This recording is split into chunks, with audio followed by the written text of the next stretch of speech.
Una de las escrituras en las cuales siempre caigo en cuenta a la hora de determinar o de decidir por un mensaje es la escritura que está mencionado aquí en Lucas 12.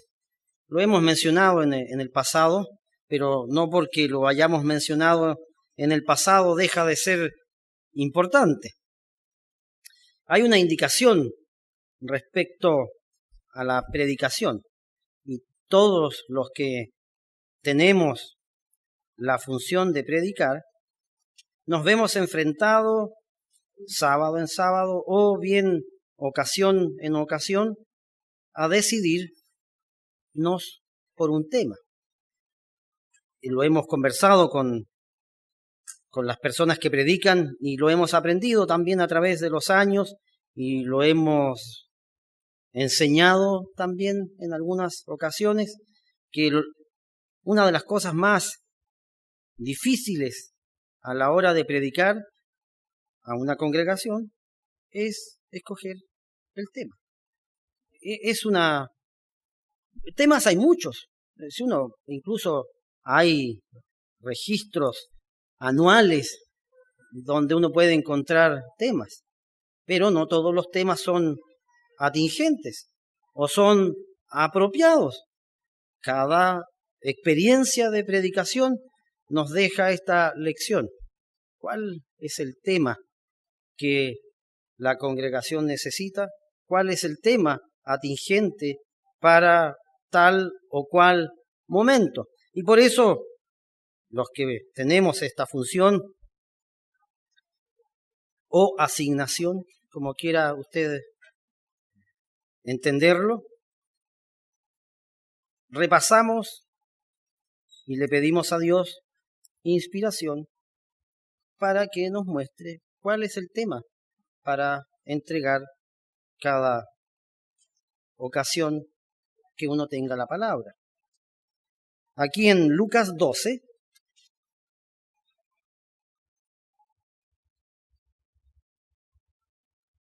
en esta parábola del siervo infiel,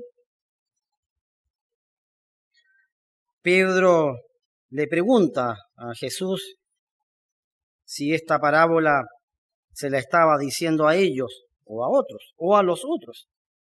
Y aquí se los voy a leer, Lucas 12, verso 41. Entonces Pedro le dijo: Señor, ¿dices esta parábola a nosotros o también a todos?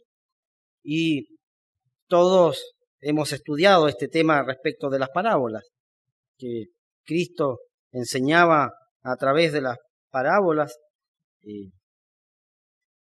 no para que todos entendieran, sino que para que los que entendieran,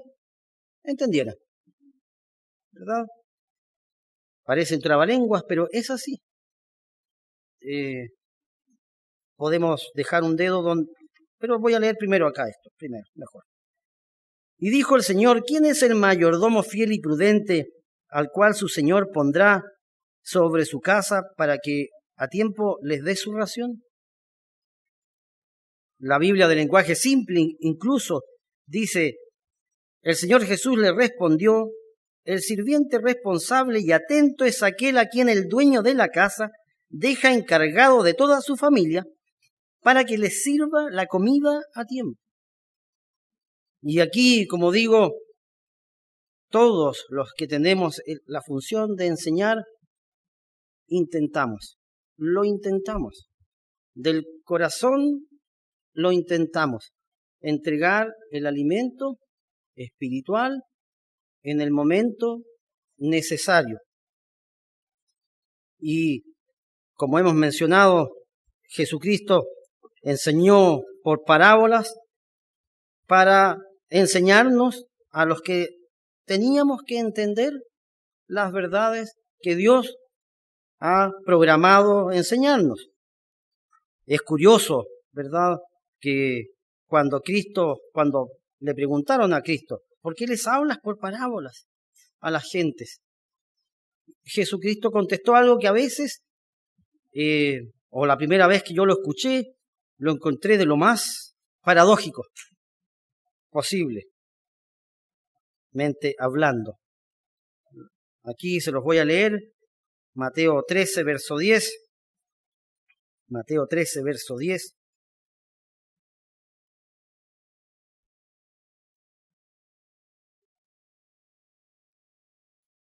Dice entonces, acercándose los discípulos, le dijeron, ¿por qué les hablas por parábolas? Y la parábola es una herramienta que significa narración breve y simbólica de la que se extrae una enseñanza moral. Eso dice Wikipedia respecto de parábola. Y Jesús enseñó por parábolas, en el verso 11, les dijo, porque a vosotros os es dado saber los misterios del reino de los cielos, mas a ellos no les es dado. Pues eso es lo paradójico. Jesucristo le enseñó a las gentes que acudían a Él en parábolas para que no entendieran. Cuando Wikipedia dice que la parábola es una narración breve y simbólica de la que se extrae una enseñanza moral. Y Jesús dijo, bueno, esto yo lo hago para que no entiendan. O, podríamos decirlo en el sentido positivo, para que entiendan los que tengan que entender. Que eso es algo que uno va aprendiendo o entendiendo con los años. Podríamos decir siempre, entendemos porque Dios nos muestra las cosas. Y entonces se lo sigo leyendo. Dice verso 12, porque a cualquiera que tiene se le dará y tendrá más, pero al que no tiene, aún lo que tiene le será quitado. Por eso les hablo por parábolas, porque viendo no ven y oyendo no oyen ni entienden, de manera que se cumple en ellos la profecía de Isaías que dijo, de oído oiréis y no entenderéis, y viendo veréis y no percibiréis, porque el corazón de este pueblo se ha engrosado, y con los oídos oyen pesadamente, y han cerrado sus ojos, para que no vean con los ojos, y oigan con los oídos, y con el corazón entiendan, y se conviertan, y yo los sane. Jesucristo hablándole a su pueblo, revelándole una de las claves que entendemos en las Escrituras. Nosotros entendemos que Jesús nos enseña a través de las parábolas porque nos sentimos parte de ese pueblo. Nosotros sentimos, sinceramente, que somos parte del pueblo de Dios. Ese pueblo a quien Dios le ha abierto el entendimiento para que veamos lo que otros no pueden ver y oigamos lo que otros han anhelado oír y no han oído. Porque las ideas, mis hermanos, hay que entenderlas desde la perspectiva espiritual. Como explicaba Pablo, las cosas hay que discernirlas desde la perspectiva espiritual. Y podríamos incluso hacer acápite. Todas las cosas, todas las experiencias que nosotros como cristianos vivimos, siempre tienen una visión espiritual. Así como uno las vive en el mundo, uno las vive en la carne, pero hay que ver que todas las experiencias y todas las cosas que uno vive tienen una mirada espiritual. Y por eso cuando uno se hace la pregunta, ¿cuál será el mejor tema a tratar hoy? Como les he mencionado, siempre el tema es algo que uno le pide a Dios, que le muestre. ¿Cuál será el mejor tema? Y a este respecto, el día de hoy, en el Diario Austral de Valdivia, apareció una editorial en la página 8 que dice un éxito sin secretos. Y se los voy a leer. El trabajo de Bienvenido Front al frente del remo chileno ha facilitado el notable crecimiento de la disciplina. El más mediático de los deportes, el fútbol, es permanentemente noticia por los encuentros y los desencuentros entre los hinchas y los directores técnicos de los equipos de sus amores, especialmente cuando se trata de profesionales extranjeros.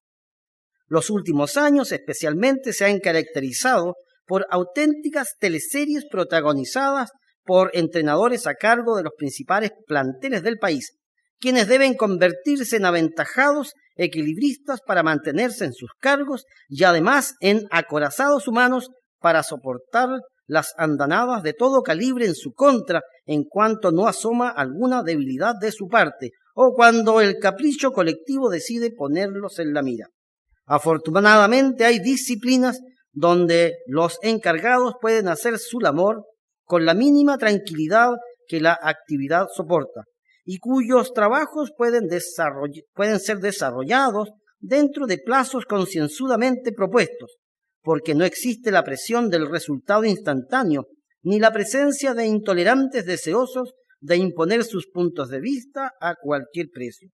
Es en un deporte muy identificado con Valdivia, el remo, se ha observado en los últimos años la aparición de los frutos del trabajo que desarrolla el técnico catalán Bienvenido Front, que ya ha entregado diversas satisfacciones a Chile, pero que todavía se encuentra en una etapa de crecimiento, como lo demuestra el nivel de los deportistas nacionales que se encuentran compitiendo en el Campeonato Mundial Sub-23, en donde, dicho sea de paso, hay algunos muchachos que son de Valdivia que están participando en este evento, y en donde en los últimos años, en particular en Cochabamba, este año, Chile sacó una enorme cantidad de preseas históricas. Nunca Chile había ganado tantas preseas de oro ni de plata como en los últimos Juegos.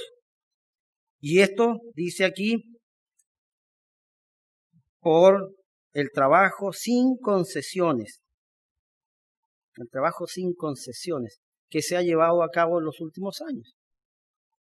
Dice aquí, conocido por su carácter exigente y por sus métodos rigurosos, quienes se han hecho sus cercanos son los más satisfechos con la decisión que en su momento se tomó para dejarlo al frente de las selecciones nacionales, ya que ha terminado por formar una generación de bogadores convencidos de que solamente el trabajo sin concesiones es el que lleva a la conquista de las metas. El trabajo sin concesiones.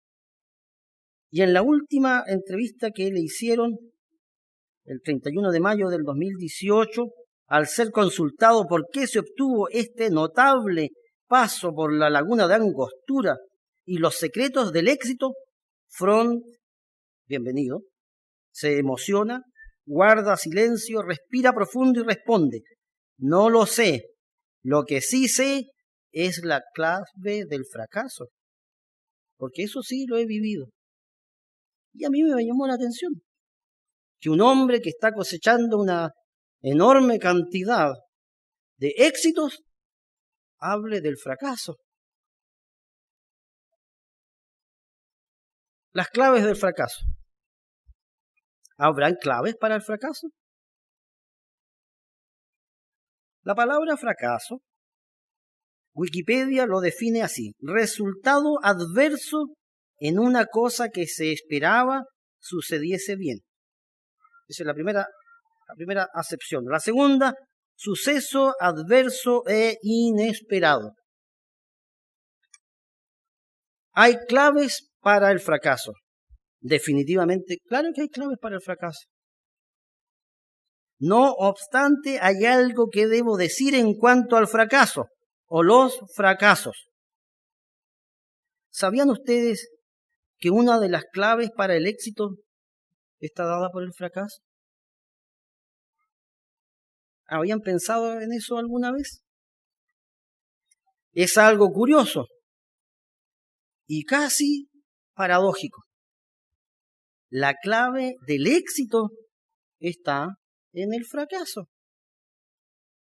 Aquí en aritz-urresti.com del 2013 hace la siguiente pregunta: ¿sabías que el fracaso es una de las claves del éxito?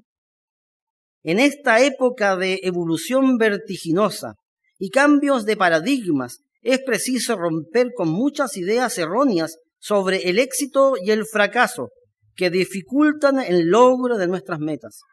El miedo al fracaso que se nos ha inculcado desde niños en el entorno en el que vivimos es responsable de que muchas personas se queden paradas, atenazadas por el miedo a que algo salga mal, al pánico a cometer un error, con el que tantas veces se nos reprocha desde edades muy tempranas. A todos nos ha pasado muchas veces que ante una situación de riesgo a fracasar, nos quedamos bloqueados, eludimos tomar decisiones, evitamos responsabilizarnos y nuestros proyectos se quedan en el aire por el miedo al fracaso. Cuando leí esta columna, no pude dejar de pensar en el tema de este mensaje. Las claves del éxito. Las claves del éxito están dadas por los fracasos. A la manera de Dios, Dios toca los temas del éxito y del fracaso, no como en el mundo. En el mundo se suele enfatizar en el logro personal. En el mundo se suele personalizar los éxitos. Se suele hablar que la persona es exitosa porque es trabajadora, porque es inteligente, porque es formidable, porque hace la pega, porque hay un montón de situaciones. Sin embargo, Dios no piensa así. Dios dice que el éxito y el fracaso nos ocurren a todos en diferentes etapas de la vida y bajo diferentes circunstancias de la vida. Dios dice que tiempo y ocasión nos acontecen a todos. Eso es lo que Dios dice. Dios dice, mire, éxito, sí, a veces en su vida usted va a tener éxitos, pero algunas otras veces usted va a vivir fracasos también. Aquí en Eclesiastés 9, en Eclesiastés capítulo 9,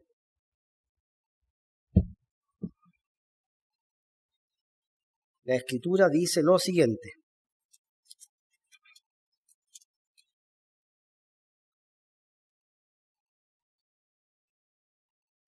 Me volví y vi debajo del sol que ni es de los ligeros la carrera, ni la guerra de los fuertes, ni aun de los sabios el pan, ni de los prudentes las riquezas, ni de los elocuentes el favor, sino que tiempo y ocasión acontecen a todos.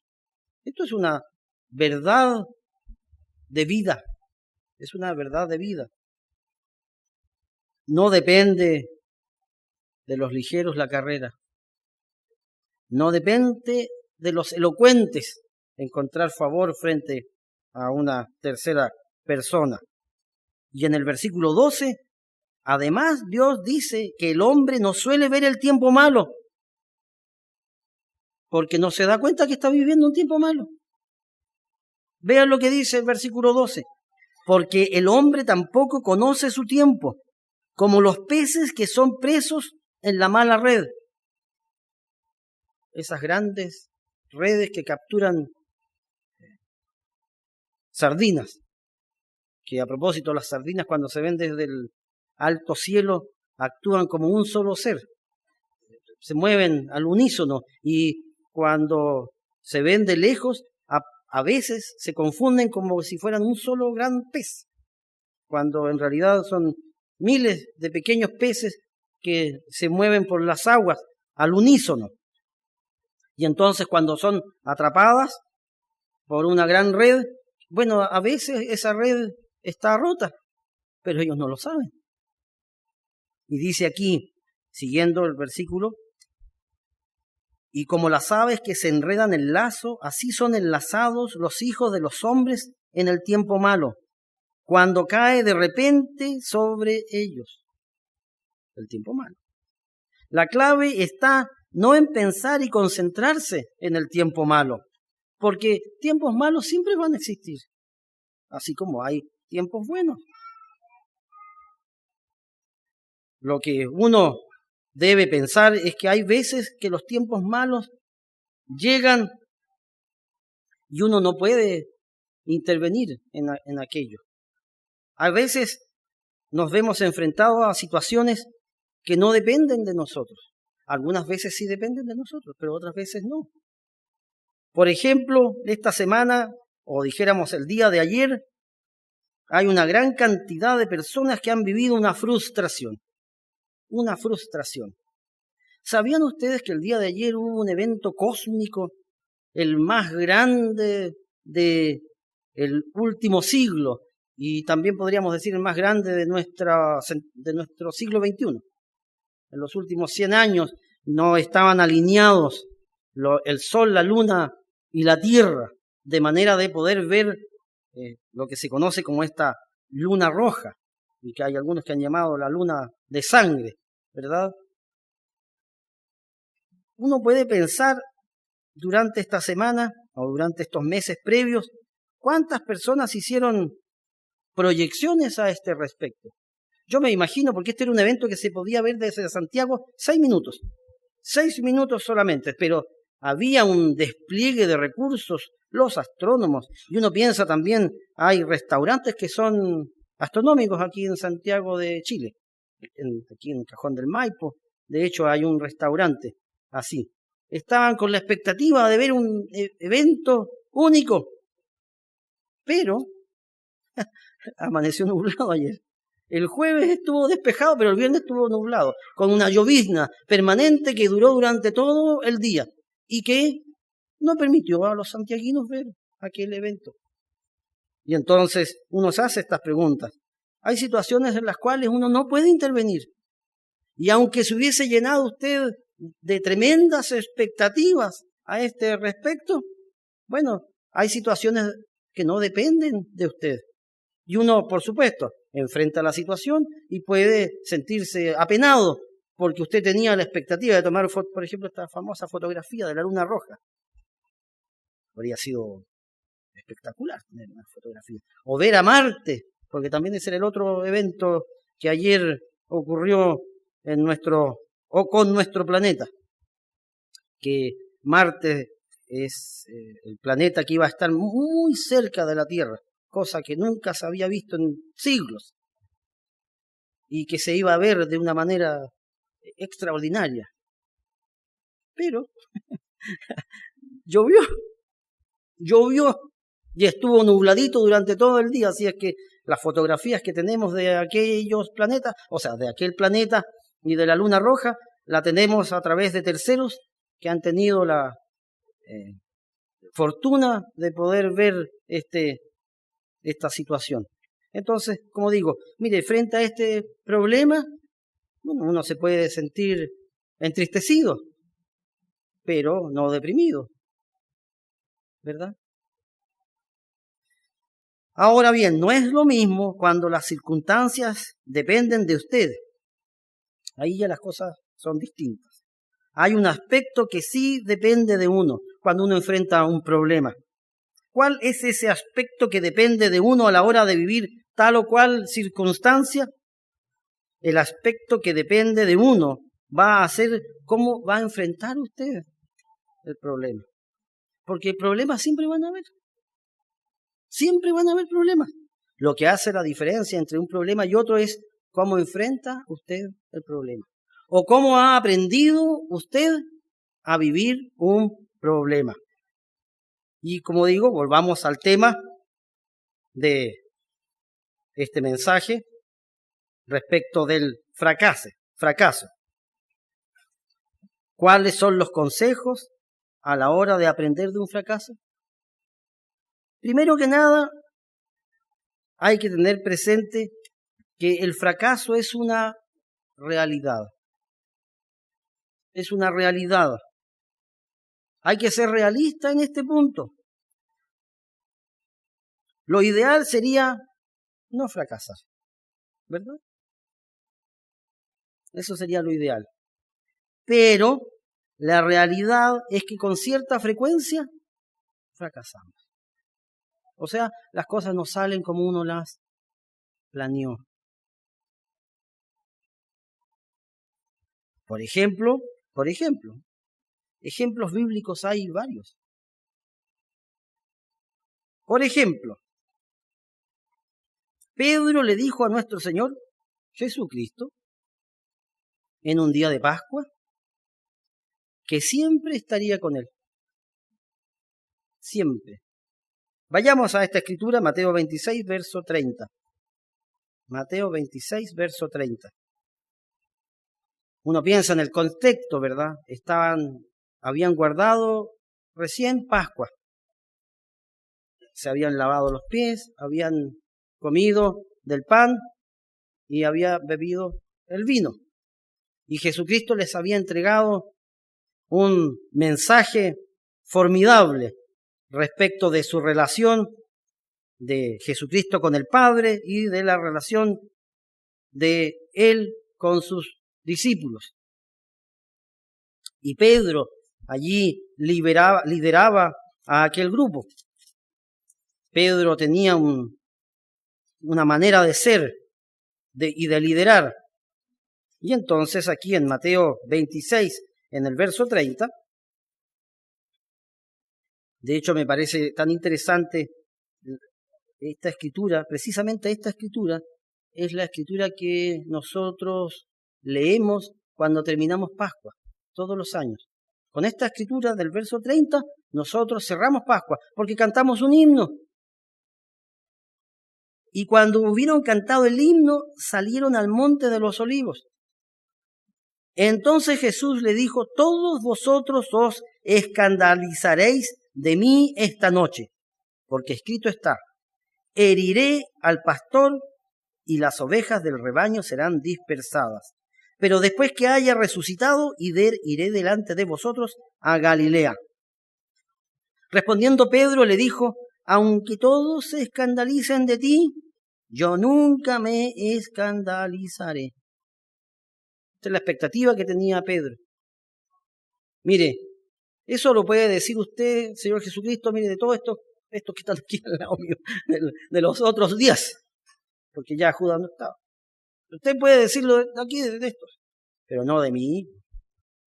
No de mí. Yo soy Pedro, y yo les digo a usted, mirándolo a los ojos, yo no me voy a escandalizar de usted. Dice, verso 35, Pedro le dijo: aunque me sea necesario morir contigo, no te negaré. Y todos los discípulos dijeron lo mismo. Pero, la Escritura menciona lo que pasó. Una cosa es desear, una cosa es planear, una cosa es hipotetizar respecto de cómo me voy a comportar. Otra cosa muy distinta es cuando uno enfrenta una situación. Mateo 26, verso 69. En el mismo capítulo, al final del capítulo. Pedro estaba sentado fuera en el patio y se le acercó una criada diciendo: tú también estabas con Jesús el Galileo. Mas él negó delante de todos diciendo: no sé lo que dices. Saliendo él a la puerta le vio otra y dijo a los que estaban allí: también éste estaba con Jesús el Nazareno. Pero él negó otra vez con juramento: no conozco al hombre. Verso 73, un poco después, acercándose, los que por allí estaban dijeron a Pedro: verdaderamente también tú eres de ellos, porque aún tu manera de hablar te descubre. ¿Y qué hizo Pedro? ¿No encontró mejor cosa? Comenzó a maldecir y a jurar: no conozco al hombre. Y enseguida cantó el gallo. Entonces Pedro se acordó de las palabras de Jesús que le había dicho: antes que cante el gallo me negarás 3 veces. Y saliendo fuera lloró amargamente. Este es un fracaso desde el punto de vista espiritual. Definitivamente. ¿Cómo que no? Pedro no solamente negó a Cristo, mintió. Y no solamente mintió, maldijo. que son palabras bastante fuertes.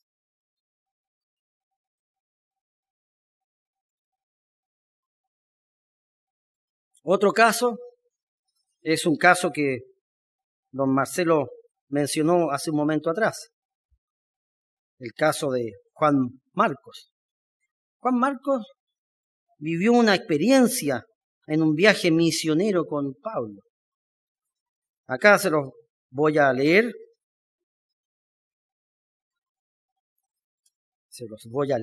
Hechos 12.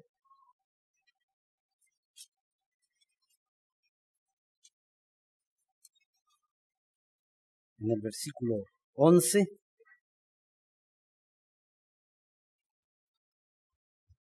Versículo 11 dice: entonces Pedro, volviendo en sí, una vez que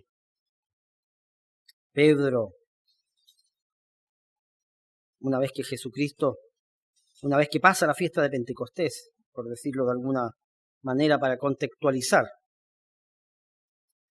Pedro fue un líder poderoso y portentoso, y podríamos decir, se validó ante sus hermanos, ante el pueblo y también ante Dios en su relación. Y Pedro vivió lo que han vivido todos los hombres de Dios a través de la historia: el ser perseguidos, el ser enviados a prisión, en este caso, él fue liberado en forma milagrosa. Y entonces Pedro, volviendo en sí, dijo: ahora entiendo verdaderamente que el Señor ha enviado su ángel y me ha librado de la mano de Herodes y de todo lo que el pueblo de los judíos esperaba. Y habiendo considerado esto, llegó a casa de María, la madre de Juan, el que tenía por sobrenombre Marcos, donde muchos estaban reunidos orando. Así es que aquí esta es la primera mención que hace el libro de los Hechos de Juan Marcos, que era un hombre, un discípulo, que se congregaba y que en la casa de su mamá se congregaban miembros. Pero en un viaje misionero con Pablo, aquí en Hechos 13, verso 13,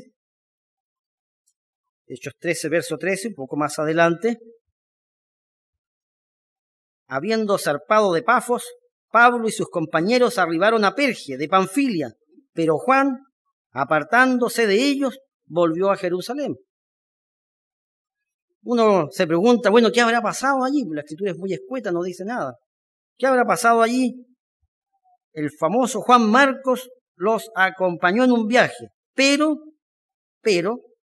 abandonó el viaje, los abandonó. Uno podría decir, quizás no aguantó el tranco, quizás la forma de trabajo que tenía Pablo era una forma difícil de sobrellevar, quizás, uno no sabe. La cosa está en que Juan Marcos los abandonó. En el verso 36,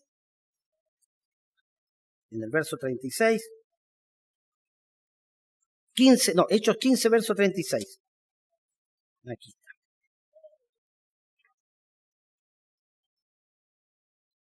La escritura relata, dice: después de algunos días, Pablo dijo a Bernabé: volvamos a visitar a los hermanos en todas las ciudades en que hemos anunciado la palabra del Señor, para ver cómo están. Verso 37. Y Bernabé quería que llevasen consigo a Juan, el que tenía por sobrenombre Marcos. Pero a Pablo no le parecía bien llevar consigo al que se había apartado de ellos desde Panfilia y no había ido con ellos a la obra. Humanamente hablando, la duda de Pablo era razonable. Uno piensa, el que falló una vez, desde el punto de vista humano, ¿qué es lo que uno piensa como humano? El que falló una vez, falla otra vez. Así es, así pensamos nosotros. Pero, como muy bien mencionaba don Marcelo hace un momento atrás, Bernabé no pensaba así. Bernabé no pensaba así. Y por eso es que tuvieron una pequeña divergencia, una pequeña discrepancia, Pablo y Bernabé. Y aquí el verso 39 dice: y hubo tal desacuerdo entre ellos que se separaron el uno del otro. Bernabé, tomando a Marcos, navegó a Chipre, y Pablo, escogiendo a Silas, salió encomendado por los hermanos a la gracia del Señor y pasó por Siria y Cilicia, confirmando a las iglesias. Ahora bien, si pensamos en el accionar de estos hombres de Dios, la pregunta que uno se hace aquí es: ¿quién actuó bien? ¿Quién fracasó aquí en este relato exactamente? Bueno, uno dice Juan Marcos, él que fracasó. Él, porque él nos abandonó. ¿Están seguros ustedes de ese análisis? El mismo Pablo enseñó años más tarde que cuando uno tiene diferencias irreconciliables, el mismo Pablo dice, es una falta tener diferencias irreconciliables entre hermanos. El mismo Pablo. No obstante, pasaron varios años, porque el relato de los Hechos fue escrito más o menos en el 40 de nuestra era, y el relato que voy a leerles a continuación, que es de 2 de Timoteo 4, en el verso 9, fue escrito más o menos en el 58, 59 de nuestra era. Habían pasado así como unos 15 años, 18 años. Y Pablo le dice a Timoteo: procura venir pronto a verme, porque Demas me ha desamparado. Verso 10, 2 de Timoteo 4, verso 10.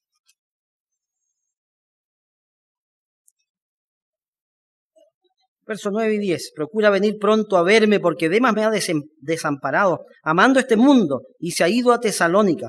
Crescente fue a Galacia y Tito a Dalmacia. Solo Lucas está conmigo.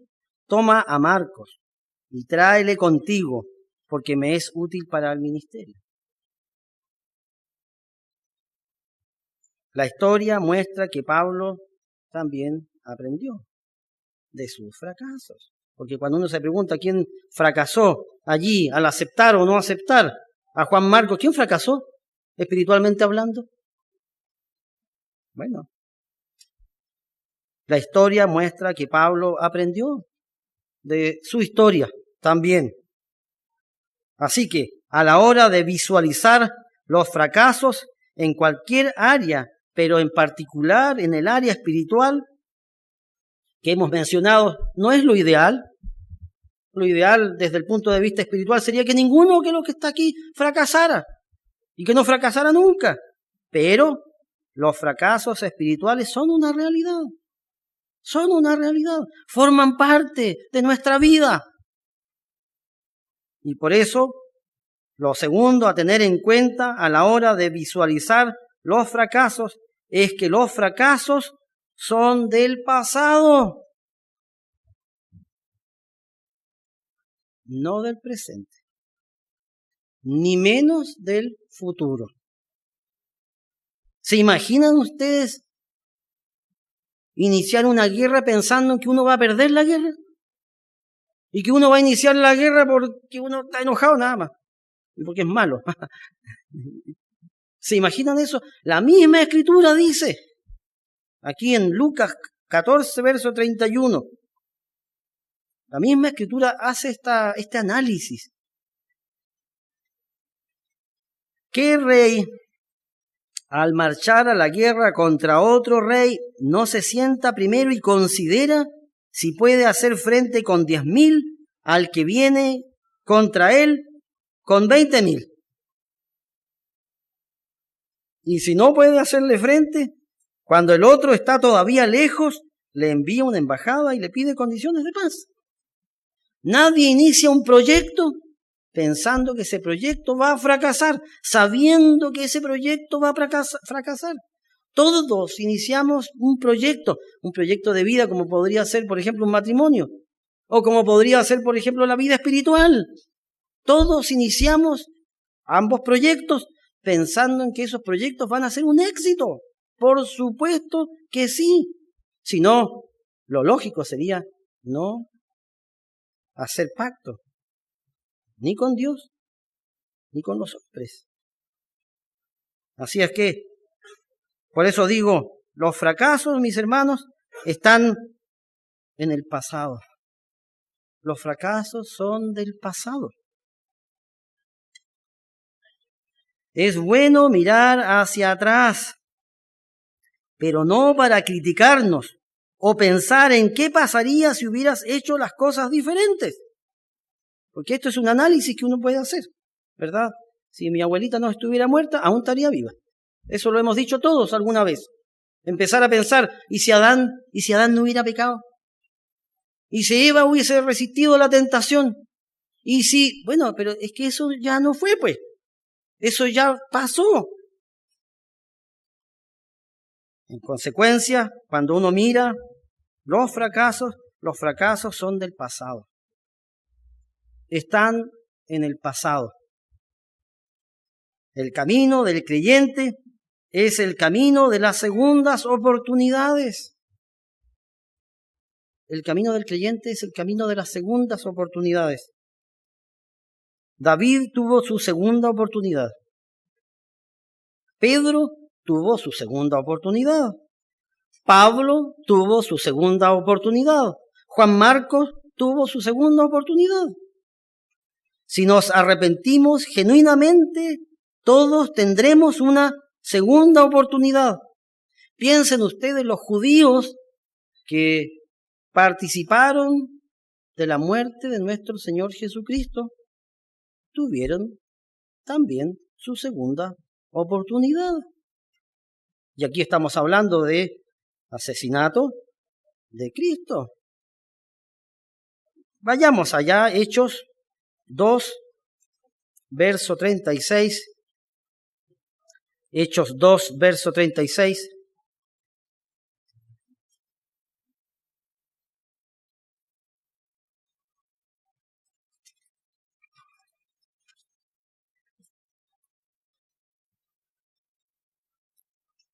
Aquí Pedro, inspirado por el Espíritu Santo de Dios en ese día de Pentecostés, dando un mensaje poderosísimo y portentoso.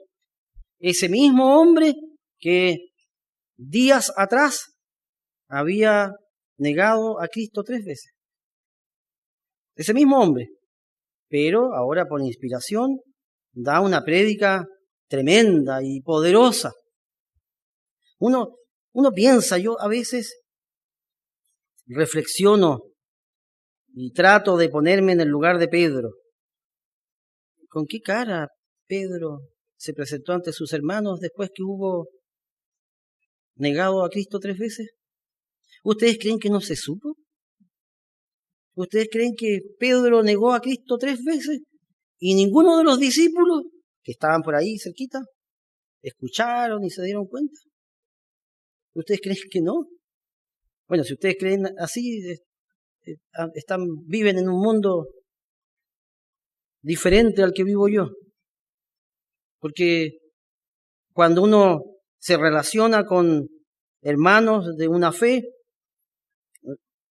nuestras relaciones van perdiendo esas murallas que hay, por ejemplo, con nuestros vecinos. Mis vecinos, con suerte, saben mi nombre, pero mis hermanos no, mis hermanos me conocen y yo los conozco, o creo conocerlos a un número importante de los que estamos aquí. Y cuando tenemos este tipo de relaciones, uno sabe cuando los hermanos están pasando por alguna dificultad, de cualquier índole. Y no es que uno sea un metido, uno se entera. Si uno sabe que un hermano está viviendo una dificultad, claro que uno está con ellos. Como mencionaba hace un momento atrás, uno se conduele cuando el hermano sufre.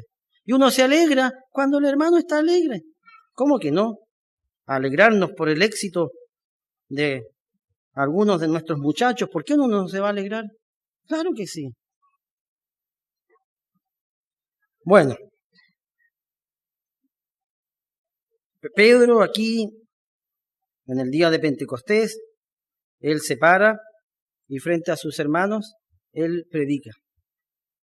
Y Pedro, inspirado por el Espíritu Santo, allí ya no tuvo ningún miedo en expresar lo que él pensaba respecto, no de las personas que estaban en el templo, sino de todas las que participaron en el caso de Jesucristo.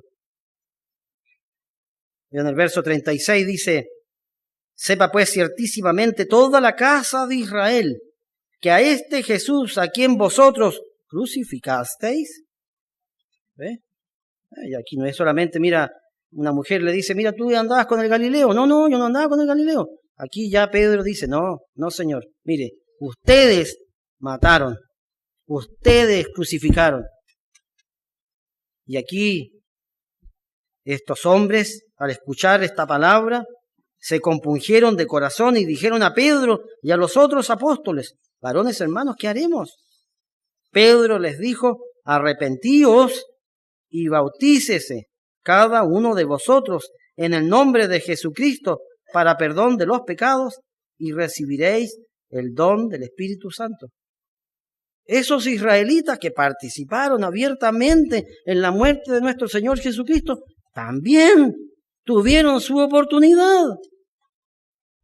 El camino del creyente es un camino de segundas oportunidades.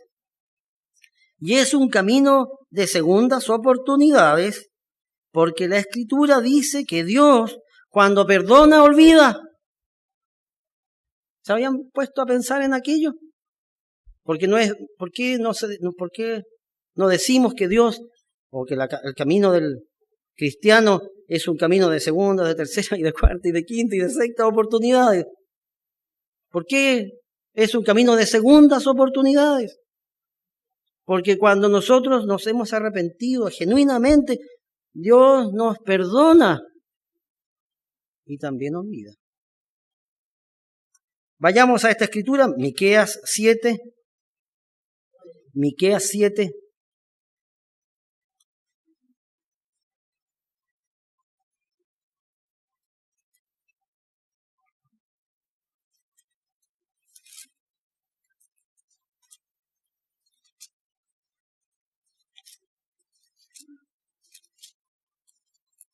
Miqueas 7, verso 18.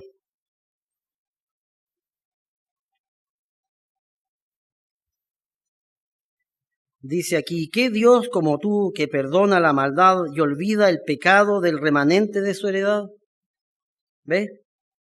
Perdón y olvido. No retuvo para siempre su enojo porque se deleita en misericordia. Él volverá a tener misericordia de nosotros, sepultará nuestras iniquidades y echará en lo profundo del mar todos nuestros pecados.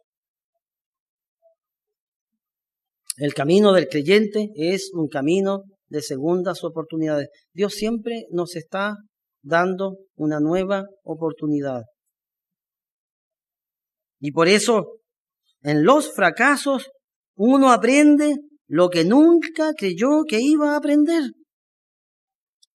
En el fracaso, uno vive un tiempo excelente para reflexionar. De hecho, yo he llegado a pensar que es en los momentos críticos de nuestra vida cuando más reflexionamos. De hecho, uno aprende más en un fracaso espiritual que en un éxito espiritual.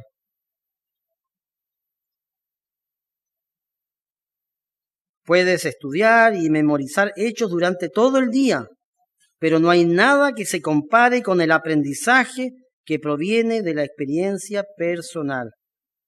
El fracaso es solo una parte de la vida. La clave es cómo tratar con él. Por ejemplo, los salmos más profundos de David se dan a la hora de la reflexión por el fracaso espiritual que él vivió en primera persona. El Salmo 51 es un salmo formidable. Es un salmo que a uno le llega al corazón. Y ese salmo, David lo escribe después que se llegara a Betsabé, la esposa de Urías. Vayamos allí un par de versículos.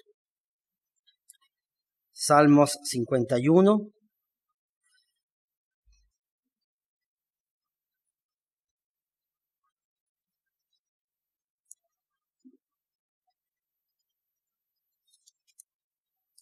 Dice aquí, incluso la versión Valera trae un acápite o un subtítulo, si ustedes quieren, en el Salmo 51, que dice: al músico principal, Salmo de David, cuando después que se llegó a Betsabé, vino a él Natán el profeta. David compone este salmo en esa circunstancia de un profundo arrepentimiento ante una dolorosa verdad. ¿Cuál es la dolorosa verdad? Cuando Natán le dice: tú eres aquel hombre. Y David dice: sí, yo soy. Yo he pecado. Y entonces aquí David le plantea a Dios lo siguiente: ten piedad de mí, oh Dios, conforme a tu misericordia. Conforme a la multitud de tus piedades, borra mis rebeliones. Lávame más y más de mi maldad y límpiame de mi pecado, porque yo reconozco mis rebeliones y mi pecado está siempre delante de mí. Contra ti solo he pecado y he hecho lo malo delante de tus ojos, para que seas reconocido justo en tu palabra y tenido por puro en tu juicio. David reflexiona y cae en esta profundidad espiritual. A mí siempre me ha sorprendido este salmo por la profundidad espiritual. No estamos hablando de intelectualismo, hermanos. Estoy hablando de profundidad espiritual. David logra reconocerse como pecador y logra entender que Dios lo puede perdonar, aún a pesar de sus pecados. Y lo puede transformar. No solamente perdonar, sino que transformar. Así es que, cuando uno analiza nuestros fracasos, podemos llegar a estas conclusiones. Y tercero, a la hora de visualizar un fracaso, es bueno intentar aprender de otros que han vivido experiencias similares. Es bueno intentar aprender de otros que han vivido experiencias similares. Lo que yo he visto con los años es que se puede aprender de otros que han vivido experiencias similares. Aquí en Primera de Corintios, en Primera de Corintios,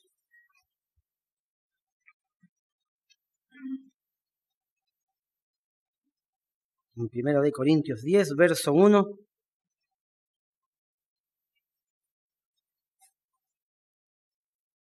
Pablo a los hermanos en Corinto les dice: porque no quiero, hermanos, que ignoréis que nuestros padres todos estuvieron bajo la nube y todos pasaron el mar, y todos en Moisés fueron bautizados en la nube y en el mar, y todos comieron el mismo alimento espiritual, y todos bebieron la misma bebida espiritual, porque bebían de la roca espiritual que los seguía, y la roca era Cristo. Pero de los más de ellos no se agradó Dios, por lo cual quedaron postrados en el desierto. Mas estas cosas sucedieron como ejemplos para nosotros, para que nosotros no codiciemos cosas malas como ellos codiciaron. La Escritura dice que uno puede aprender de la experiencia de nuestros padres. Uno puede hacer las cosas aprendiendo de lo que está escrito de ellos. dice aquí, ni seáis idólatras, como algunos de ellos. Según está escrito, se sentó el pueblo a comer y a beber, y se levantó a jugar. Ni forniquemos, como algunos de ellos fornicaron, y cayeron en un día 23,000. Ni tentemos al Señor, como también algunos de ellos le tentaron, y perecieron por las serpientes. Ni murmuréis, como algunos de ellos murmuraron, y perecieron por el destructor. Y estas cosas les acontecieron como ejemplo, y están escritas para amonestarnos a nosotros, a quienes han alcanzado los fines de los siglos. Así que el que piensa estar firme, mire que no caiga. No os ha sobrevenido ninguna tentación que no sea humana, pero fiel es Dios, que no os dejará ser tentados más de lo que podéis resistir, sino que dará también juntamente con la tentación la salida para que podáis soportar. El aprendizaje a través de las historias de otros que lo han logrado, o por lo menos que han pasado por situaciones similares, nos pueden ayudar a enfrentarnos ante nuevas circunstancias y también aprender de nuestra historia pasada. Por último, a la hora de visualizar el fracaso, hay que aprender a sacar conclusiones respecto del mismo. Uno de los consejos es: vuelve atrás y evalúa cuándo y por qué se produjeron los descensos de esfuerzo. Identifica cuándo te sientes desmoralizado o desmotivado y qué circunstancias externas los desencadenan. Esto te permitirá anticipar este tipo de eventos y planificar cómo lo puedes superar. En ese sentido, sí podemos visualizar el fracaso, analizando por qué falló uno. Siempre hay situaciones de riesgo, pero también hay conductas de riesgo. Son dos cosas distintas. La situación de riesgo es algo externo. La conducta de riesgo es algo interno. Y los fracasos a nivel o a este nivel, al nivel espiritual del cual estamos hablando, nos pueden permitir vivir de una manera diferente. A veces uno piensa que las circunstancias de la vida son hechos casuales, que ocurren porque vivimos en una casualidad permanente. Todo es casualidad. Mire, salgo a la calle y todo es casualidad. Que un vehículo venga en forma abrupta y me insulte, es mera casualidad. Todo es casualidad. No es así. No es así. Para Dios no existen las casualidades. Todo lo que vivimos, hermanos míos, Dios lo ha programado así. Y en consecuencia, si miramos las cosas desde esta perspectiva y nos salimos de nuestra vida diaria y empezamos a ver que uno vive circunstancias y vive situaciones en las cuales somos probados. Somos probados. ¿Cómo vamos a reaccionar? Si usted en el pasado ha sido de difícil trato, puede que sea la oportunidad de tener buen trato. Si usted en el pasado ha sido débil frente a una innumerable cantidad de situaciones, la situación que usted está viviendo en el presente tal vez es una oportunidad para que no sea usted débil. Cada fracaso es una fuente de aprendizaje invaluable, en particular si aprendemos las lecciones que Dios quiere que aprendamos. Quiera Dios darnos, y esto yo siempre lo digo, quiera Dios darnos, pero en realidad Dios siempre quiere darnos. Por eso cuando uno dice, quiera Dios darnos, pone en tela de juicio aquello, pero no, Dios siempre quiere darnos la sabiduría, el discernimiento y el valor para aprender y sacar lecciones de nuestros fracasos, para que entendamos que en nuestra vida espiritual la clave del éxito está en aprender a superar los fracasos. Buenas tardes a todos.